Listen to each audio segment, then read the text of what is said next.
श्री साईं बाबा व्रत कथा सतगुरु साईं की महानता। हे श्री साईं बाबा, मैं आपकी वंदना कर आपसे शरण की विनती करती हूँ, क्योंकि आप ही इस भवसागर से मुझे तार सकते हैं।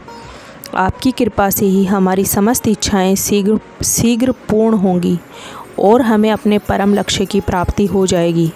हमारी अज्ञानता के कारण माया मोह रूपी झंझटों से हमारे धैर्य रूपी वृक्ष की जड़ें कमज़ोर हो गई हैं। अहंकार रूपी वायु की प्रबलता से हृदय रूपी समुद्र में तूफान उठ खड़ा हुआ है, जिसमें क्रोध और घृणा रूपी घड़ियाल तैर रहे हैं। और अहम भाव यह है, संदेह रूपी नाना संकल्प विकल्पों में भंवरों में निंदा घृणा और ईर्षा रूपी अगणित मछलियाँ उसमें विचरण कर रही हैं। साईं बाबा अपने भक्तों को स्वप्न में प्रकट रूप में दर्शन देते थे। उनके पास अन्नपूर्णा सिद्धि थी। बाबा के जीवन काल में उनके अद्भुत चमत्कारों की अनेक कथाएं प्रचलित हैं। अपने भक्तों पर उनकी कृपा सदा बनी रहती है। श्री साईं बाबा के समाधि स्थल होने के पश्चात भी उनकी लीलाएं जारी हैं, जिससे सिद्ध होता है कि बाबा अभी भी हमारे बीच में विद्यमान हैं और पूर्व के भांति अपने भक्तों को सहायता पहुंचाया करते हैं। अतः प्रत्येक भक्त समस्त चेतना और इंद्रियों, प्रकृतियों और मन को एकाग्र कर श्री साईं के पूजन और सेवा में लगाकर अपनी शुभ मनोकामनाओं को पूर्ण कर सुख, शांति और समृद्धि प्राप्त कर सकता है। हे श्री साईं, हमें आशीष दो कि जो आपके इस व्रत को पूर्ण करेगा उसकी सभी मनोकामनाएं पूर्ण हो जाएंगी। श्री साईं बाबा का गुरुवार को व्रत रखने से निम्न फल की प्राप्ति होती है: पुत्र प्राप्ति, कार्य सिद्धि, वर प्राप्ति, मधु प्राप्ति, खोए धन की प्राप्ति, जमीन जायदाद की प्राप्ति, धन प्राप्ति, साईं दर्शन, शांति, शत्रु शांत होना, व्यापार में वृद्धि, परीक्षा में सफलता, पति का प्रेम मिले, बांझ स्त्री का माँ बने, इच्छित वस्तु की प्राप्ति, यात्रा योग, बिछड़े रिश्तेदारों से मुलाकात हो, रोग निवारण, कार्य सिद्धि, मनोकामना फलीभूत हो जाती है। श्री साईं बाबा का यह व्रत बहुत ही चमत्कारिक है। इस व्रत को करने से पूर्व हथेली के आकार का एक नया सफ़ेद वस्त्र लेकर उसको गीली हल्दी कर उसमें डुबोकर सुखा लें। गुरुवार को प्रातः अथवा शाम स्नान करके स्वच्छ वस्त्र धारण करें। तब पश्चात पूर्व दिशा में स्वच्छ कपड़ा बिछाकर एक आसन पर श्री साईं बाबा की मूर्ति स्थापित करें। उनको चंदन कुमकुम का तिलक लगाएं, फूलों की माला चढ़ाएं और उनके आगे दीप प्रज्वलित कर अगरबत्ती या धूप लगाकर सुगंधित निवेदित करें। तत्पश्चात श्री साईं के समक्ष बैठकर हल्दी लगे पीले कपड़े में एक सिक्का रखकर जिस कार्य की सिद्धि के लिए व्रत रख रहे हैं, उस कार्य को निर्विघ्न पूरा करने के लिए साईं बाबा से सच से प्रार्थना करते हुए उस सिक्के को उस कपड़े में लपेटकर गांठ बांध दें और श्री साईं बाबा के चरणों में रख दें। अपने मन में श्रद्धा अनुसार 5, 7, 9, 11 अथवा 21 गुरुवार को मन्नत मानते हुए यह व्रत आरंभ करना है। बाद में प्रत्येक गुरुवार को विधि अनुसार केवल व्रत कथा का पाठ ही करना चाहिए। गुरुवार को व्रत आरंभ करते समय इस पुस्तक में मुख पृष्ठ दिए गए श्री साईं बाबा के स्वरूप को प्रणाम करें तथा पुस्तक पर कुछ पुष्प श्री साईं बाबा को अर्पित करते हुए श्री साईं अष्टोत्तर नामावली का सर्वप्रथम पाठ करें। इसके बाद श्री साईं का ध्यान करते हुए श्री साईं बाबा व्रत कथा के 6 अध्याय पढ़ें। कथा की समाप्ति पर श्री साईं बाबा की आरती करें और प्रसाद के रूप में घर पर बनाई खिचड़ी, मिठाई अथवा फल सभी को बांटें और स्वयं भी ग्रहण करें। यही श्री साईं बाबा व्रत की संपूर्ण विधि है। श्री साईं बाबा व्रत करने से आने वाले सभी विघ्न दूर हो जाते हैं। जीवन में सरलता, सद्बुद्धि तथा पवित्रता आ जाती है। घर से गरीबी और निर्धनता सदैव के लिए दूर होती है। कलेश, दुख, दोष आदि दूर हो जाते हैं तथा शांति, आनंद एवं उल्लास का आगमन होता है। यदि श्री साईं व्रत कथा संपूर्ण श्रद्धा, विश्वास तथा विधि पूर्वक पूजन सहित किया जाए तो आर्थिक, सामाजिक, मानसिक पीड़ाएं स्वतः ही दूर हो जाती हैं और मन में अपार शांति का अनुभव होता है। श्री साईं व्रत का प्रसाद वितरण करते समय श्री साईं व्रत कथा की 11, 21, 51, 101 जैसी आपकी सामर्थ्य हो पुस्तकें भक्तजनों को बांटना ना भूलें, क्योंकि आपके द्वारा पुस्तक प्राप्त करने वाला यदि आपकी प्रेरणा से इस व्रत को रखेगा तो उनकी उतनी ही आपका भाग्योदय की पुण्य विधि तथा सुख समृद्धि में बढ़ोतरी होगी। व्रत रखने के नियम हैं। श्री साईं व्रत को सभी स्त्री पुरुष या बच्चे भी रख सकते हैं। व्रत को शुरू करते समय पहले ही गुरुवार को 5, 7, 11 अथवा 21 गुरुवार व्रत रखने की मन्नत माननी चाहिए। फलाहार करके यह व्रत किया जा सकता है। भोजन मीठा या नमकीन कैसा भी हो सकता है। यह व्रत बहुत ही चमत्कारिक माना गया है। प्रत्येक गुरुवार को विधि पूर्वक व्रत रखने से इच्छित फल की प्राप्ति होती है।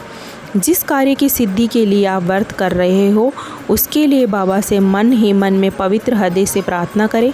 श्री साईं आपकी मानसा अवश्य पूरी करेंगे। श्री साईं बाबा का यह व्रत सूतक, पातक, श्राद्ध इत्यादि में भी रखा जा सकता है। यदि गुरुवार को आप यात्रा पर या कहीं बाहर हो तो उस गुरुवार को छोड़कर उसके बाद के गुरुवार को व्रत करें। यदि किसी कारणवश किसी गुरुवार व्रत ना कर पाएँ तो उस गुरुवार को गिनती में ना लेते हुए, मन में किसी प्रकार की शंका ना रखते हुए अगले गुरुवार को व्रत जारी रखें। मन्नत के अनुसार जितने गुरुवार व्रत रखने का आपने नियम लिया है वह पूरे करने के उपरांत व्रत का उद्यापन करें। एक बार मन्नत के अनुसार व्रत पूर्ण करने के बाद फिर मन्नत कर सकते हैं और फिर से साईं बाबा का व्रत कर सकते हैं। व्रत में एक बात का अवश्य ध्यान रखें कि आपके मन में श्री साईं के प्रति अटूट श्रद्धा और समर्पण का भाव रहना चाहिए। गुरुवार के व्रत पूरे होने पर उद्यापना करनी चाहिए। इस दिन गरीब और लाचार लोगों को भोजन कराना चाहिए एवं पशु पक्षियों को भोजन डालना चाहिए। अपने स्नेहजनों को भी इस व्रत का महत्व समझाएं। श्री साईं बाबा व्रत कथा की सामर्थ्य अनुसार 7, 11, 21, 51, 101 पुस्तकें भी श्रद्धालुओं को बांटें। जो पुस्तकें बांटनी है उनके आचरण पर श्री साईं बाबा के चित्र पर तिलक व श्रद्धापूर्वक अपने स्नेह इष्ट मित्रों को देवें। विधि से व्रत रखने एवं उद्यापन करने से आपकी सभी मनोकामनाएं अवश्य पूर्ण होंगी, इसमें जरा भी संशय नहीं है। अध्याय 1। श्री साईं बाबा की कृपा हुई। श्रीमती ललिता देवी व उनके पति शिव शंकर नई दिल्ली में आनंदपुर रहते थे। अचानक समय ने करवट बदली और शिव शंकर को व्यवसाय में बहुत घाटा हो गया। उनके अच्छे भले चलते व्यवसाय पर ताले डल गए, जिसकी वजह से वह लाचार होकर घर बैठ गए। खाली बैठे बैठे उनके स्वभाव में चिड़चिड़ापन आना भी लाजमी था। वह बात बात पर अपनी पत्नी को छिड़कने लग गए थे, जिनको भी पहले शायद उन्होंने स्वप्न में भी नहीं डांटा था। पड़ोसी भी उनके स्वभाव में आए इस परिवर्तन से खिन्न रहने लगे थे। ललिता देवी बहुत धार्मिक वृत्ति की महिला थी। वह जानती थी कि ईश्वर इस दुख से भी मुझे छुटकारा अवश्य दिलाएंगे और कोई ना कोई राह ज़रूर निकालेंगे। एक दिन ललिता देवी के घर द्वार पर एक अद्भुत तेजस्वी चेहरे वाले वृद्ध साधु आए और उन्होंने भिक्षा में दाल चावल की मांग की। ललिता देवी ने तुरंत हाथ धोकर साधु महाराज को दाल चावल दिए और उन्हें नमस्कार किया। उन साधु महाराज ने भी खुश होकर उन्हें आशीर्वाद दिया और ललिता देवी के दुखों को दूर होने के लिए उन्हें साईं बाबा के गुरुवार के करने के लिए व्रत की विधि समझाई।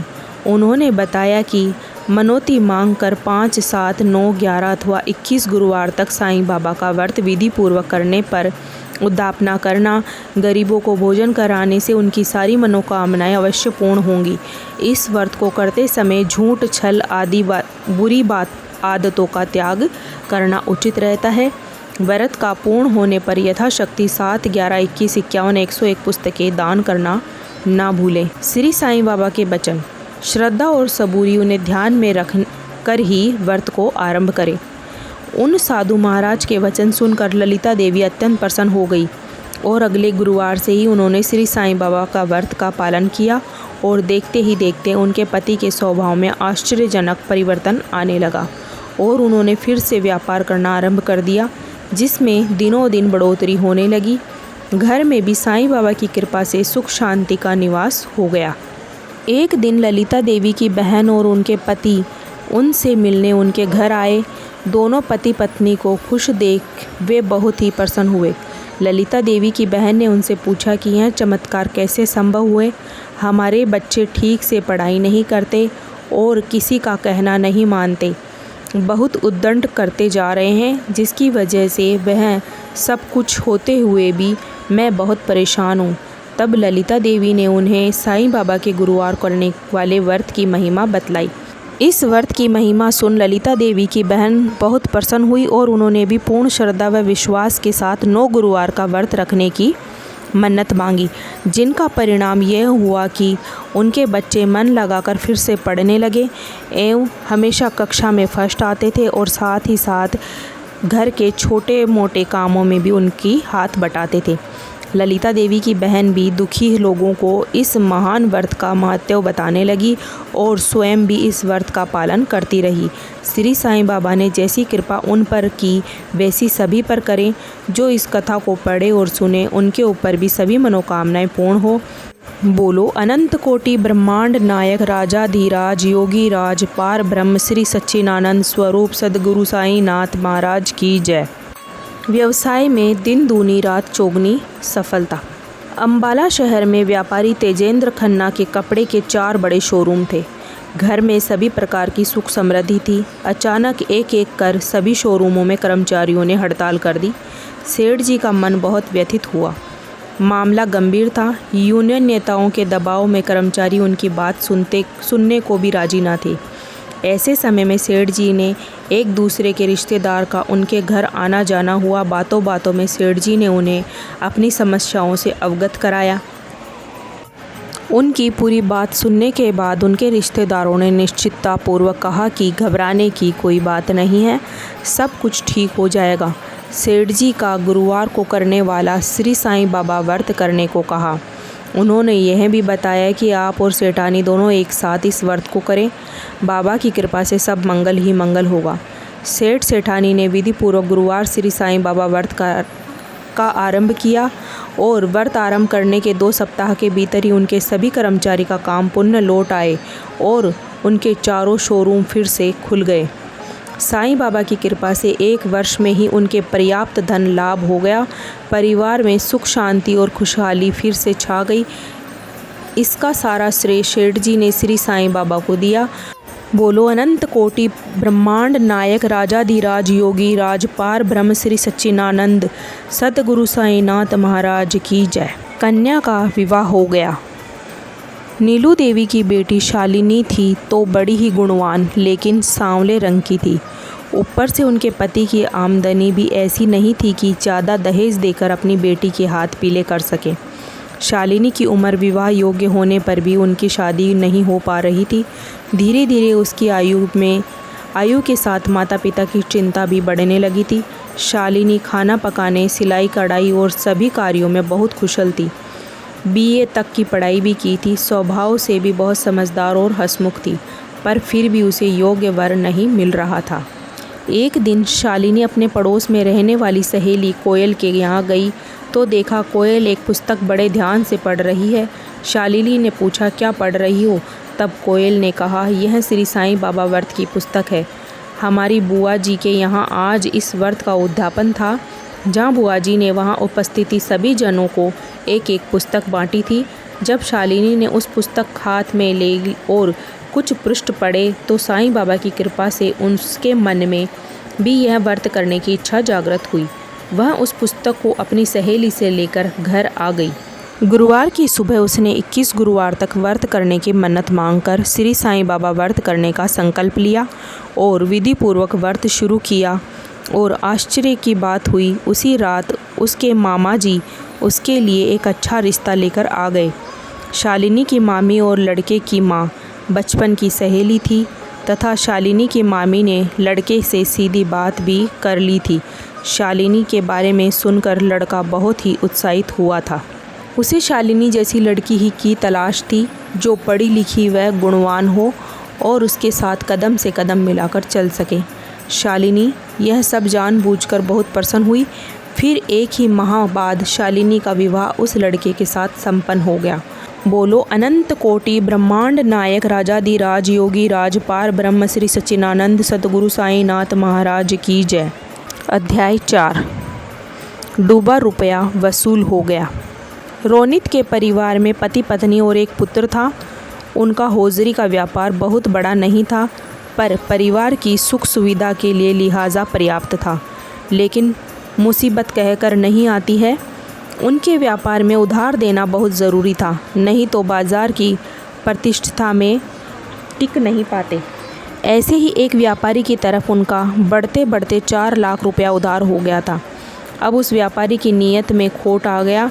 वह उधार चुकाने के लिए रोज़ नए बहाने करने लगा। रोनित के पैरों तले ज़मीन खिसक गई। उस पर कंपनियों की तरफ से तकादे पर तकादे आने लगे। कंपनियों के एजेंट कहते कि अगर उन्होंने कंपनी का पैसा समय पर जमा नहीं कराया तो कंपनी उन्हें माल देना बंद कर देगी। रोनित की तो रातों रात नींद उड़ गई। दिन का चैन हराम हो गया।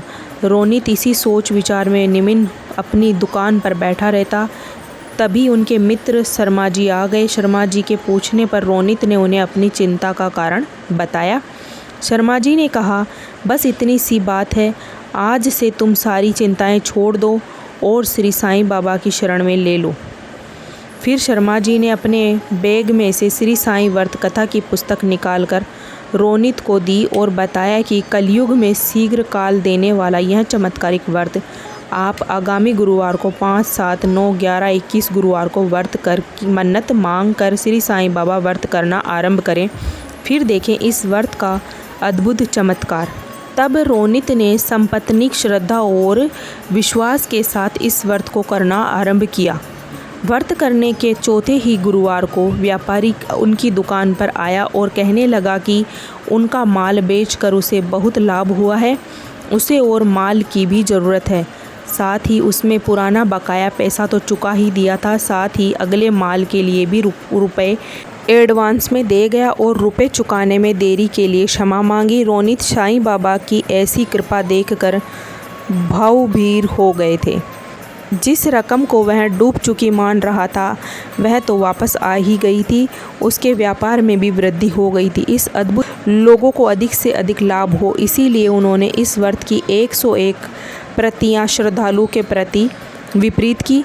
बोलो अनंत कोटि ब्रह्मांड नायक राजाधिराज योगी राज पार ब्रह्म सच्चिदानंद सतगुरु साईं नाथ की जय।